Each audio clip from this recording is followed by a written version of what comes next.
என்ன இருந்தாலும் திட்டம் போட்டு செயல்படுத்தப்படுகிற ஒரு திட்டமாக சூழலை உருவாக்குவதற்காக முடிவெடுப்பது என்று வரும்போது ஆட்சி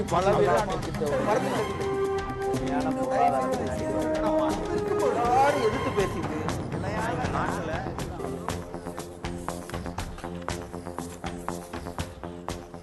நேர்பட பேசு தொடர்கிறது. அன்பு செல்வன், இந்த அரசு ஒரு டிசைசிவ் கவர்மெண்ட் அப்படின்ற ஒரு கருத்தை தான் தொடர்ந்து சொல்லிட்டு வருது. ஒரு பிரதமர், வலிமையான பிரதமர், முடிவுகளை தீர்க்கமாக எடுக்கக்கூடியவர். காங்கிரஸ் அரசாங்கம் எடுக்க தயங்கிய பல முடிவுகளை இப்போ இவர் எடுத்திருக்கிறார். ஒரு வசீகரமான ஒரு தலைவர் கசப்பு மருந்த தர்ற ஒன்றை 30 நாள்ல நிகழ்த்தியிருக்கிறார். ரயில் கட்டண உயர்வு, கேஸ் விலை உயரப்போகுதுன்னு சொல்றாங்க. இதற்கு முன்னால் கரும்புக்கு விலை நிர்ணயம் தொடர்பாக நேற்றைக்கு எடுத்த முடிவுனால சர்க்கரை இன்றைக்கு விலை கூடியிருக்கிறது. இந்த முடிவுகளை எப்படி பார்க்குறீங்க நீங்க? இது ஒரு துணிச்சலா எடுக்க வேண்டிய நேரத்தில் எடுக்கப்பட்ட முடிவுன்னு நினைக்கிறீங்களா, இல்ல மக்கள் எதிர்பார்ப்புக்கு மாறான தவறான முடிவுன்னு பார்க்குறீங்களா? ரயில் கட்டண உயர்வை பொறுத்த வரைக்கும் ஒரு ஒரு ஒரு சிறிய அளவிலான ஒரு கோழைத்தனமான முடிவாக தான் பார்க்குறேன். ஏன்னா 14.2% கட்டண உயர்வு என்பதை நிலையான குழுவினுடைய எந்த ஒரு விவாதத்திற்கும் உட்படுத்தாமல் ஒரு நாடாளுமன்றத்தில் பைபாஸ் பண்ணி எடுத்தப்பட்ட முடிவுக்கு இவர்களுடைய வலிமை மீது இவர்களே ஒரு பயந்துட்டாங்களோ என்கிற மாதிரி யோசிக்க வைக்கிறது. அப்படி செய்திருக்க கூடாது. ஒன்று. ரெண்டு, அதுல சொல்லப்பட்ட அந்த வார்த்தைகளை கவனித்தோம்னு சொன்னா, அந்த மோர் பிரைவேடைசேஷன், ஏற்கனவே அந்நிய நேரடி முதலீடு, எஃப்டிஐ எப்படி வலுப்படுத்துவது அப்படிங்கிறத பேசுகின்ற பொழுது, இந்த மோர் பிரைவேடைசேஷன் என்பது ஒட்டுமொத்த இந்த ரயில்வே இலாக்காவில் நிலம் தான் மிக முக்கியமான ஒரு இடத்தை பெறுகிறது. அப்ப அந்த ரயில்வேக்கு சொந்தமான நிலம்னு எடுத்தோம்னு சொன்னா, இது எல்லாம் இப்ப தனியாருக்கு போக போகுதோ என்கிற ஒரு அச்சத்தை இதற்குள் உருவாக்கப்பட்டு விட்டது. இது ஒரு பெரிய விவாதத்திற்குள்ள கொண்டு போயிருக்கலாம். இரண்டாவதா இந்த ரயில்வே துறை என்பது ஒரு இந்திய நாட்டினுடைய பொருளாதாரத்தை வலுப்படுத்துவதற்கான துறை கிடையாது. இது முழுக்க முழுக்க ஒரு backbone of the structure, public சர்வீஸுக்கான ஒரு ஸ்ட்ரக்சர், அவ்வளவுதான். இது எல்லாருக்கும் உரியது. ரயில்வே எனக்கு இல்லைன்னு சொல்லிட்டு இந்தியாவில் இருக்கக்கூடிய 100 கோடி மக்கள் ஒருத்தர் கூட பின்வாங்க முடியாது. அது எந்த துறையாக இருந்தாலும் சரி. அனைவருக்கும் ஒரு பொது பயண திட்டத்தை சேவை மனப்பான்மையோடு வரைக்கும் அதுல போயிட்டு இந்த நாட்டினுடைய பொருளாதாரத்தை இதுல நாங்க கசப்பு மருந்து தொடங்கி இருக்கிறோம் என்பது ஒரு கேள்வியை வைக்கக்கூடிய விஷயமாக நம்ம இதுல பார்க்க வேண்டியது இருக்கு. அதே வகையில தான் நம்ம கரும்பு விஷயத்தை நாம் பார்க்கிறோம். முதலாவது, சர்க்கரைங்கிற விஷயமே ஒரு கரும்பினுடைய 90% இனிப்பை மையப்படுத்தியது இல்லை என்பதிலிருந்து மாறி போனது. இப்ப கியூபாவில் இருக்கக்கூடிய சர்க்கரை உற்பத்தியோட இந்தியாவில் இருக்கக்கூடிய சர்க்கரை உற்பத்தியை நீங்க ஒருங்கிணைத்தோம்னு சொன்னா, இது முழுக்க முழுக்க எல்லாமே ரசாயனம் சார்ந்த ஒரு விஷயம் தான். ஏன் கரும்பு கரும்புல அந்த ஒரு டன்னுக்கு இத்தனை கட்டணம் இவ்வளோன்ற நிர்ணயம் போக முடியாம இருந்ததுக்கான காரணம், கரும்பு இனி நீடு இல்லை, தேவை இருக்காது. ரசாயனங்களை வைத்துக் கொண்டு ஒரு 40% கரும்பு சர்க்கரைக்கு பயன்பட்டால் போதும் என்கிற ஒரு நிலையை நம்முடைய இந்த உணவு உற்பத்தி முறையில் வந்தது ஒரு ஆபத்தான ஒரு விஷயம் அது. அதனால அந்த அடிப்படையில் இதை மீண்டும் இப்ப அவர் பாராளுமன்றத்தில் ஆற்றியிருக்கக்கூடிய உரை என்ன அப்படின்னு சொன்னா, இந்திய விவசாயம் ஒரு ஆர்கானிக் விவசாயம் வேணும், இயற்கை விவசாயம் வேணும், மண் வளம் பரிசோதிக்கப்படணும், உரம் பூச்சிக்கொல்லி மருந்துகள் தடை செய்யப்படணும், சுற்றுச்சூழல் மிக மக்களுக்கு தேவையான, மக்களை ஆரோக்கியப்படுத்தக்கூடிய விஷயங்கள் வேண்டும் என்று சொல்ல. சுற்றுச்சூழல் சொல்றீங்க, இன்னொரு சுற்றுச்சூழல் வளர்ச்சிக்கு குறுக்க சுற்றுச்சூழல் இருக்கக்கூடாது அப்படின்ற ஒன்று ஒரு மாதமாக பேசப்பட்டு வருகிறது. அதை எப்படி பார்க்கிறீங்க? இல்ல, இப்ப வளர்ச்சிக்கு குறுக்கே இருக்கக்கூடிய அவர் சொல்லக்கூடியது உங்களுக்கு வடகிழக்கு மாநிலங்கள்ல இருந்து இப்ப சிக்கிம் எடுத்து பேசுகிறாரு அப்படின்னு ஆர்கானிக் ஃபார்மிங் சொல்றாங்க. பெரும் வளர்ச்சி திட்டங்கள் அந்த சுற்றுச்சூழல் காரணமாக அந்த வளர்ச்சி முடங்கக்கூடாதுன்னு சொல்றாரு. இல்ல, இப்ப இங்க உங்களுக்கு டெவலப்மெண்ட் அண்ட் டிஸ்பிளேஸ்மெண்ட் விஷயங்கள்ல ஏற்கனவே ஒரு காமனான சுற்றுச்சூழலை பாதுகாக்கக்கூடிய காமன் பாலிசி எல்லாம் இங்க இல்ல. அது சாலை மேம்பாட்டு திட்டங்களாக இருந்தாலும் சரி, அல்லது பெருநகர வளர்ச்சி திட்டங்களாக இருந்தாலும் சரி, அவைகளை உருவாக்குவதற்கு இதுதான் காமன் பாலிசி அப்படிங்கறதெல்லாம் கிடையாது. ஒரு இடத்துல ஒரு கட்டடம் உருவாக்கப்படுதுன்னா அங்க ஒரு மரம் வெட்டப்படுகிற இடத்துல 1000 மரங்கள் அதற்கு நிகராக வைக்கப்படணும். ஒரு தொழிற்சாலை நிறுவனம்னு சொன்னா அதற்கு நிகராக அந்த இடத்துல வெட்டப்படுகிற மரங்களுக்கு நிகராக ஒரு 1,00,000 மரக்கன்றுகள் வைக்கணும்ங்கிற திட்டத்துல இங்க ஒரு பசுமை வளையத்தை மையப்படுத்திய ஒரு வளர்ச்சி திட்டம் இல்ல. சில இடங்கள்ல மாநிலங்கள்ல அது ஒரு சின்ன அளவுல ஒரு ஆரோக்கியம் தரக்கூடிய செயல்பாடுகள் இருக்கிறது. மணி, கடந்த ஆட்சியினுடைய பொருளாதார கொள்கைகளை அப்படியே பின்பற்றி கொண்டு ஒரு நல்ல நிர்வாகம், அக்கௌண்டபிலிட்டி, அட்மினிஸ்ட்ரேட்டிவ் கேப்பபிலிட்டி, இந்த 2 மூலமா மட்டும் மக்களுக்கு நன்மை செஞ்சிட முடியுமா? செய்ய முடியும் தான் நான் நினைக்கிறேன். அது உண்மையிலேயே அப்படியே செயல்படுத்தப்பட்டால் அது சாத்தியப்படலாம். ஆனால் அது எந்த அளவுக்கு போகும் தான் தெரியல. இப்போ உதாரணத்துக்கு இப்போ நீங்கள் இதுக்கு முந்தின செக்மெண்ட்ல பேசும்பொழுது முக்கியமான ஒரு நிகழ்வில் சொல்ல தவறியது, நான் என்ஜிஓஸை பற்றி இந்த அரசாங்கம் கொடுத்திருக்கக்கூடிய ஒரு அறிக்கை, ஒரு லீக்டு ஐபி ரிப்போர்ட், அது ரொம்ப ஒரு அபாயகரமாக தான் நான் பார்க்குறேன். எப்படின்னு கேட்டிங்கன்னா அது சிவில் சொசைட்டியோட ஒரு குரலை நசுக்குவதற்கான ஒரு காரியமாகத்தான் நான் அந்த விஷயத்தை பார்க்கிறேன். எப்படின்னு கேட்டிங்கன்னா எல்லா இடத்துலையுமே உங்களுக்கு வளர்ச்சி என்பது சுற்றுச்சூழலை பாதிக்காமல் வளர்ச்சி என்பது நிச்சயமா கிடையாது. But at the same time நம்ம we have to strike a balance. ஆனா இவங்க இப்ப கிரீன் பீஸ் மாதிரி நம்பகத்தன்மை உள்ள கிரெடிபிளான ஒரு ஆர்கனைசேஷன்ஸை இவர்கள் தடை செய்வது என்பது நிச்சயமா அது ஒரு அபாயகரமான போக்கு தான் என்ன பொறுத்த வரைக்கும். நீங்க முந்தி சொன்னீங்க கடந்த வாரம் ஒரு டிஸ்கஷன்ல, அதாவது இந்த என்ஜிஓஸ் எல்லாருமே நீங்க ஆர்டிஐ கீழே கொண்டு வாங்க, அவர்களுடைய செயல்பாடுகள் வெளிப்படையாக இருக்கட்டும். ஆனால் அதை விட்டு நாம் என்ஜிஓஸ் கொடுக்க வேண்டிய பணத்தை ஸ்குவீஸ் பண்ணுவோன்ற லெவல்ல வரதும், அந்த ரிப்போர்ட்டை லீக் பண்றதும், அதுலயும் பாத்தீங்கன்னா அந்த ரிப்போர்ட்டோட பல வாசகங்கள் குறிப்பா ஒரு பேரா 2006 மோடி ஒரு புத்தக வெளியீட்டு விழா நிகழ்ச்சியில் பேசியது அப்படியே கட் அண்ட் பேஸ்டா அது வந்திருக்குது.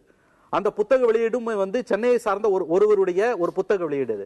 ஆகவே இதை மீடியாக்கு சிஸ்டமேட்டிக்கா லீக் பண்றது, இதெல்லாம் ஒரு அபாயகரமான போக்கு. அவர்களை நீங்கள் ஆர்டிஐ கீழே கொண்டு வாங்க, ரிஜிடா அவங்களை ஸ்க்ரூட்டனைஸ் பண்ணுங்க. பட் என்ஜிஓஸ் பண்றது என்பது ஏற்றுக்கொள்ள முடியாது. சொல்ற ஒரு மிக முக்கியமான குற்றச்சாட்டு, ஆட்சிக்கு எதிராக கட்சிகள் போராட்டம் நடத்தினா அதை கையாள்வது எதிர்கொள்வது என்பது ஆட்சியாளர்களுக்கு எளிதா இருக்கு. அதே நேரத்தில் அறிவு புலத்தோட தன்னார்வ அமைப்புகளை சேர்ந்தவங்க, சுற்றுச்சூழல்வாதிகள் அப்படின்றவங்க, மனித உரிமை அமைப்பை சேர்ந்தவங்க போராடினாங்கன்னா அது உங்க ஆட்சிக்கு நெருக்கடி தருகிறது. காங்கிரஸ் அரசுக்கு அவங்க தலைவலியை கொடுத்தாங்க. அந்த எதிர்ப்பை இப்போதே முடக்கிவிட வேண்டும் அப்படின்ற நோக்கத்தோடு இந்த முயற்சிகள் எடுக்கப்படுகின்றன குற்றச்சாட்டை நீங்க எப்படி பாக்குறீங்க? இந்த ஐபி ரிப்போர்ட் இதை பத்தி விசாரிக்க சொன்னது டாக்டர் மன்மோகன் சிங் தலைமையிலான அரசாங்கம் 2010. ஒரு நிமிஷம் சொல்றேன், அப்புறம் நீங்க சொல்லுங்க. அதனால 26ஆம் தேதி அந்த ரிப்போர்ட் கொடுத்திருக்கு. அன்னைக்குதான் நாங்க ஆட்சியில பொறுப்பேற்றுக்கிறோம். ஆனால் அது கொடுத்த எதன் அடிப்படையில் கடந்த அரசாங்கம் இந்த முடிவை எடுத்தது? நீங்க பாருங்க, கூடங்குளம் எடுத்துக்கோங்க. கூடங்குளத்திலிருந்து ஆரம்பிச்சு வடகிழக்கு மாகாணங்கள்ல யுரேனியம் டெபாசிட்ஸ் அதிகமா இருக்கு, அதை கீழே எடுக்க முடியல. யுரேனியம் நாம இன்னைக்கு கனடாவையும் ஆஸ்திரேலியாவையும் நம்பிட்டு இருக்கோம். அவங்க பேன் பண்ணிட்டாங்க. நியூக்ளியர் வந்த உடனே நியூக்ளியர் பிளாஸ்ட் வந்த உடனே அதை நிறுத்திட்டாங்க. ஆனா இப்ப இதெல்லாம் நம்ம நாட்டிலே கிடைக்குது. துமனப்பள்ளிங்கிற ஒரு இடத்துல ஆந்திராவில் கிட்டத்தட்ட 60,000 டன் கிடைக்குது. இதெல்லாம் எடுக்கவே விட மாட்டேங்கிறாங்க இந்த மாதிரி ஆர்கனைசேஷன். கிரீன் பீஸ் பத்தி பேசுறாரு. கிரீன் பீஸ் அதனுடைய இந்திய தலைவர் சொல்றாரு, எங்களுக்கு எல்லா நாட்டிலும் இதே தான் சொல்றாங்க அப்படின்னு சொல்லிட்டு. நான் என்ன சொல்றேன், ஏன் அப்ப ஒரு நாட்டுல இந்தியா அப்படி சொல்லுது, இந்திய ஐபி சொல்லுதுன்னா பல நாட்டிலையும் உங்களை அப்படித்தானே சொல்லியிருக்காங்க. இந்த நாட்டுடைய எந்த விதத்திலும் இந்த நாடு வளரக்கூடாது என்பதற்காக பல நாடுகள் தயாராக இருக்கிறது. இந்த நியூக்ளியர் பவர்ல பாத்தீங்கன்னா கூடங்குளத்துல இது ரஷ்யன் டெக்னாலஜி. அந்தந்த நாட்டு வளர்ச்சிக்கு குறுக்கடிக்கிறாங்கன்னு தான் சொல்றாங்க அவங்க. ஆமாங்க, இப்ப இந்த நாட்டுல இவங்க எல்லாம் குறுக்கல இருக்கிறாங்க. யார் ஃபண்ட் பண்றாங்க? நான் கேக்குறேங்க, 11,500 கோடி ரூபாய் வருஷத்துக்கு வருதுங்க என்ஜிஓக்கு. அவங்கள செக் பண்ண கூடாதா? எதுக்காக வருதுன்னு கேட்க கூடாதா? கேட்டா தவறா? நான் என்னுடைய கேள்வி அது. இன்னொரு விஷயம், அதனால அதை கடந்த அரசாங்கமா இருந்தாலும் சரி, இந்த அரசாங்கம் சரி, பார்க்க வேண்டும். செக் அண்ட் பேலன்ஸ் இருக்கணும். கிரீன் பீஸ் போன்ற இயக்கங்கள் என்ன செய்யறாங்கன்னு பார்க்கணும்னு சொன்னா அது டாக்டர் மன்மோகன் சிங் செஞ்சாலும் ஏற்றுக்கொண்டிருப்போம். இப்ப செய்யறதும் சரிதான், அடுத்த அரசாங்கமும் செய்யணும். இன்னொன்னு, மரியாதைக்குரிய சகோதரர் சொன்னாரு, ரயில்வே 5/2/2014 முடிவு செய்து ரயில்வே போர்டு முடிவு பண்ணிச்சு. அதனால அவங்க தான் முடிவு பண்ணாங்க. ஒண்ணு சர்வீஸ் செக்டார், அதுல ஒன்னும் சந்தேகம் இல்ல. ஒரு நிமிஷம், சர்வீஸ் செக்டார் இல்லன்னு சொல்லல. ஆனா 15 லட்சம் பேர் அங்க ஒர்க் பண்றாங்க. மோனோபோலிங்க அது. அதுக்கு எந்த இடத்துலயுமே யாருமே அதுக்கு காம்படிட்டரே கிடையாது ரயில்வேக்கு. அந்த இடத்துல ஏன் இவ்வளவு நஷ்டம் வருது? விலை உயர்வு, கட்டண உயர்வு கடந்த வருஷத்துல 2 தடவை ஏத்தி இருக்கிறாங்க. அப்ப சொல்லும்போது இதே காரணத்தை தான் சொன்னாங்க. இப்போ இதே பிரச்சனை இருக்கு. நான் சொல்றேன், கட்டண உயர்வு ஏத்துனீங்க, அடுத்தது அங்க என்னென்னலாம் அதை அந்த ரயில்வே துறையில இருக்கிற விஷயங்களை வைத்துக்கொண்டு லாபத்தை சம்பாதிக்கணும்னு யோசிக்க வேண்டாமா? 15 லட்சம் பேருக்கு அவங்களுக்கு சேலரி கொடுக்கணும். எத்தனை விஷயங்கள் இருக்கு. தவறிய அரசாங்கம், மத்திய முன்னாள் அரசாங்கம் சொன்ன முடிவு எடுத்தது முன்னாள் அரசாங்கம். நாங்க இல்ல சார், நாங்க கட்டணத்தை உயர்த்திய போது, பவன்குமார் பன்சால் உயர்த்திய போது, மல்லிகார்ஜுன் கார்கே உயர்த்திய போது, 5% 2% உயர்த்திய போது ட்விட்டர்ல கடுமையாக விமர்சனம் செய்தவர் நரேந்திர மோடி. நாடாளுமன்ற கூட்டம் இருக்கிற தருவாயில் அதற்கு முன்கூட்டியா இந்த மாதிரி ஒரு விலை உயர்வை கட்டண உயர்வை அறிவிப்பது என்பது நாடாளுமன்றத்தை அவமதிக்கிற செயல். இப்ப என்ன நடக்குது? இப்போ 10ஆம் தேதி ஜூலை நாடாளுமன்றம் கூட போகிற 7ஆம் தேதி அதற்கு முன்னால் இது பண்ணிக்க. இன்னொன்னு, இந்த டிசிசிவ் லீடர் முடிவெடுப்பதில் மிகவும் வல்லவர், எதையும் முடிவெடுத்து செயல்படுத்தக்கூடிய ஆற்றல் மிக்க ஒரு பிரதமர் வந்திருக்காருன்னு சொன்னாங்க. இப்போ சமூக வலைத்தளங்களில் வந்து இந்தியாவை வந்து அதிக அளவில் பயன்படுத்த வேண்டும் என்று ஒரு சுற்றறிக்கை அனைத்து அமைச்சர்களுக்கு, அதே போல அனைத்து பொதுத்துறை நிறுவனங்கள், அதே போல் அனைத்து வங்கிகளுக்கு எல்லா இந்தியா முழுவதும் அந்த சுற்றறிக்கை அனுப்பப்பட்டது. உடனடியாக பிரச்சனை தமிழ்நாட்டில் பூதாகரமாக வெடித்ததும் உடனே என்ன சொன்னாரு, அது வந்து இந்தி பேசுகிற மாநிலங்களுக்கு ஒரு திடீர் அந்தர் பெல்ட்டி அடிச்சாங்க. ஆனால் உண்மை அது கிடையாது, இவர்கள் நோக்கம் வேறு. ஆனால் முடிவு எடுத்த பிறகு எதிர்ப்பு வந்ததும் பின்வாங்கினார்கள். எங்களை பொறுத்தவரை எங்கள் காங்கிரஸ் கட்சியிலே வந்து சேத் கோவிந்ததாஸ் போன்ற இந்தி வெறியர்கள் இருந்தார்கள். ஜனசங்கம் வந்து ஆங்கில எதிர்ப்பில் வளர்ந்த கட்சி. திராவிட முன்னேற்ற கழகம், அதிமுக எல்லாம் எப்படி இந்தியை எதிர்த்து அவர்கள் அரசியல் வளர்ந்தார்களோ அதே போல ஜனசங்கம் வந்து ஆங்கிலத்தை எதிர்த்த கட்சி, இந்திக்கு ஆதரவான கட்சி. அப்படிப்பட்ட நாடாளுமன்றத்தில், அதாவது இந்த நேரு 1959 உறுதிமொழி கொடுக்கிறார், இந்தி பேசாத மக்கள் விரும்புகிறவரை ஆங்கிலம் தொடர்ந்து துணை ஆட்சி மொழியாக இருக்குன்னு சொன்னார. அந்த ஆட்சி மொழிக்கு ஆட்சி மொழி சட்டத்தை 63 கொண்டு வந்தார். ஆட்சி மொழி சட்டத்தை திருத்தம் 1967 இந்திரா காந்தி கொண்டு வந்து தமிழர்களுக்கு இல்ல, ஒரே நாகாலாந்து போன்ற சிறிய மாநிலம் விரும்பினால் கூட இந்த நாட்டில் ஆங்கிலம் தொடர்ந்து ஆட்சி மொழியாக இருக்கும். அதை வந்து இனிமே எந்த ஆட்சியிலும் எந்த நாடாளுமன்ற சட்டத்தின் மூலமாகவும் அதை வந்து ரத்து செய்ய முடியாதுங்கிற ஒரு சட்ட பாதுகாப்பை ஜவஹர்லால் நேரு, இந்திரா காந்தி போன்ற தலைவர்கள், குறிப்பாக தமிழ்நாட்டு மக்களின் உணர்வுக்கு அன்னைக்கு 2 பேர் தான், அன்னைக்கு வந்து சம்பத்தும் இன்னொருத்தர் தான் இருந்தாங்க. அந்த சம்பத்துக்கு எழுதின EVK சம்பத் அவர்களுக்கு எழுதின கடிதத்தில் தான் இந்த உறுதிமொழியை கொடுத்தார். ஜனநாயக உணர்வு மிக்க ஒரு முடிவு, இந்தி ஆதிக்கம் நிறைந்த அந்த சபையிலே செஞ்சோம். அதே போல செம்மொழி, நாங்க வடநாட்டுக்காரெல்லாம் இருக்கப்போ நாங்க அறிவிச்சோம், யாரும் எதிர்க்கல, எல்லாரும் ஆதரிச்சாங்க. அப்படி ஒரு நிலையை நாங்கள் மரியாதைக்குரிய திரு கோபண்ணா அவர்கள் 2 குற்றச்சாட்டு சொல்லியிருக்கிறார். ஒன்னு, இந்த ரயில்வே கட்டண உயர்வை பத்தி சொல்லியிருக்கிறார். நான் கேட்கிறேன், நாங்கெல்லாம் ஏற்றும் பொழுது நீங்க இவரு நரேந்திர மோடி கேட்கலன்னு கேட்டோம், கண்டிப்பா கேட்டோம், நான் இல்லைன்னு சொல்லல. ஏங்க நீங்க சொல்லும் பொழுது 10 ஆண்டு காலத்துல பலமுறை ஏற்றும் பொழுதெல்லாம் சொன்னது என்ன, அங்க இருக்கிற நஷ்டத்தை ஈடுகட்டுவதற்காக. சரி, நஷ்டத்தை ஈடுகட்டுவதற்காக மக்கள் ஒரு தடவை நீங்க சொன்னதை ஏத்துக்கிறாங்க. தொடர்ந்து இதையே சொல்லிட்டு இருக்கீங்க. அந்த நஷ்டத்தை சரி செய்வதற்கு வேற எதுவுமே செய்யலன்னு சொன்னா எப்படி ஏற்றுக்கொள்ள முடியும்? கட்டணம்ன்றது மம்தா பானர்ஜி, லாலு பிரசாத் இருந்த காலத்துல ஏற்றவே இல்ல. கடைசி 2 ஆண்டுகள்ல 2 முறை ஏற்றப்பட்டிருக்கிறது. இருங்க, அப்போ 15 லட்சம் ஊழியர்கள் இல்லையா? இப்போ ஏன் உங்க மேல சந்தேகம் வருதுன்னா, எதெல்லாம் சொல்லி எங்கள் தலையில சுமத்தினீர்களோ அத்தனையும் உங்க பாக்கெட்ல, அமைச்சருடைய பாக்கெட்ல தானே போச்சு. அந்த சந்தேகம் தானே உங்க பேர்ல வருது. 2G வழக்கா இருக்கட்டோ, கோல்கேட் கண்டுபிடிங்க,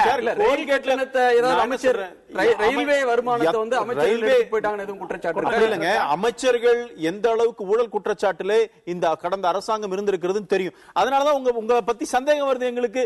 நீங்க ஏத்தணும்னு சொன்னா மக்கள் ஒரு தடவை ஏத்துப்பாங்க, பலமுறை இதையே சொல்லி அப்ப சரியே நிர்வாகமே சரியில்லை, மக்கள் தள்ள மாத்திரம் வரிய போட்டீங்கன்னா எப்படி சரியா வரும்? இன்றைக்கு அந்த சுமையெல்லாம் நீங்க சுமந்துக்காங்க.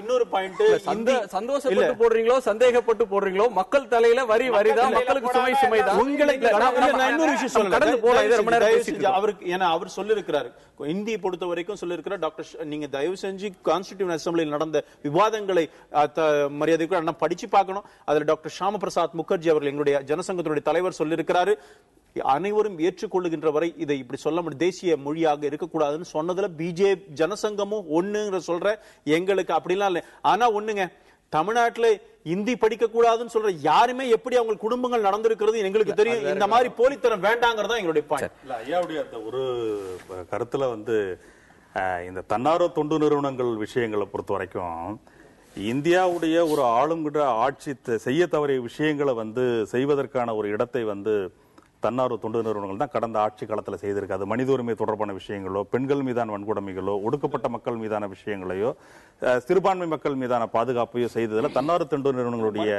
ரோல் வந்து மிக முக்கியமானது. 1.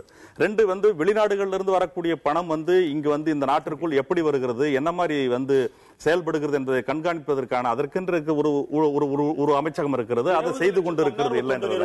அதே சமயத்தில் இன்றைக்கு வந்து 20 லட்சத்தை சொல்ல இருக்கக்கூடிய பாரதிய ஜனதா கட்சிக்கு என்றே வந்து வந்து தன்னார்வ தொண்டு நிறுவனங்களும் இதே போன்ற வந்து வெளிநாடுகளிலிருந்து பணம் பெற்று இங்கே வந்து வேலை செய்யக்கூடிய அமைப்புகளும் இருக்கிறது, இல்லைன்னு நம்ம மறுப்பதற்கு இல்ல. அப்ப அந்த வகையில வந்து ஓரளவுக்கு இந்த நாட்டினுடைய இறையாண்மை ஜனநாயகம் என்கிற ஒரு விஷயத்தை வந்து ஸ்திரப்படுத்துகிற ஒரு இடம் வந்து தன்னார்வ தொண்டு நிறுவனங்கள் வளர்ந்த நாடுகள்ல, வளர்ந்து கொண்டிருக்கக்கூடிய நாடுகள்ல மிக முக்கியமான இடம். அப்ப அந்த அடிப்படையில் வந்து இந்திய அணுசக்தி துறை தொடர்பாக செயல்பட்டு கொண்டிருக்கிறவர்களோ அல்லது அதுக்கு எதிராக குரல் கொடுக்கக்கூடியவர்களோ, சுற்றுச்சூழலை வந்து பாதுகாக்க வேண்டும் என்று சொல்லக்கூடிய இயக்கங்கள், அந்த பற்றிய விஷயங்களுக்கான இடம் தன்னார்வ தொண்டு நிறுவனங்கள்ல வந்து சில வந்து உண்மையிலேயே நல்ல நோக்கத்துக்காக செயல்படுகின்றன. பல நிறுவனங்கள் அந்நிய சக்திகளின் கைக்கூலிகளாக இந்த நாட்டின் வளர்ச்சிக்கு எதிராக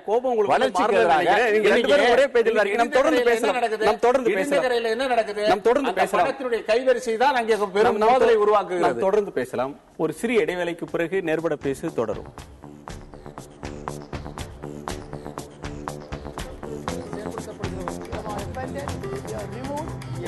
சூழலை உருவாக்குவதற்காக முடிவெடுப்பது என்று வரும்போது ஆட்சி பலவீனமாக